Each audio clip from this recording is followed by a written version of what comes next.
अरे आंटी, इतना सारा सामान ले आई आप? पूरी फैमिली के लिए लेके आई हूँ। ये देखो कफलिंग्स हैं हमीद के लिए, यानी हामिद साहब के लिए। वो ऐसी चीजें बहुत पसंद करते हैं। ये कमीज छोटे बेटे के लिए, और वो भी सबसे आला क्वालिटी की। और ये हमीद की बीवी के लिए।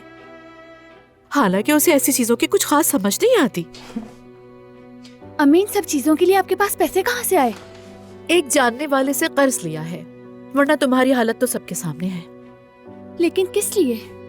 क्या तोहफे देना बहुत जरूरी है? ये कैसा सवाल है? ऐसा खानदान इन बातों को बहुत ज्यादा अहमियत देता है। खैर चलो, तुम भी उठो, पार्लर का वक्त हो चुका है, लेट हो जाओगी। जाके अपना मेकअप कराओ, हेयर स्टाइल बनवाओ, सब कुछ करवाओ। मैं कहीं भी नहीं जा रही हूँ। ये क्या बात हुई बेटा? तुम्हारी एंगेजमेंट है, क्या यूं ही सोती हुई शक्ल लेके जाओगी? कहा ना नहीं जाऊंगी मैं। अरे याद है आपको, मैंने पहले ब्यूटिशियन का कोर्स वगैरह किया था। आयजा का हेयर स्टाइल और मेकअप मैं करूंगी।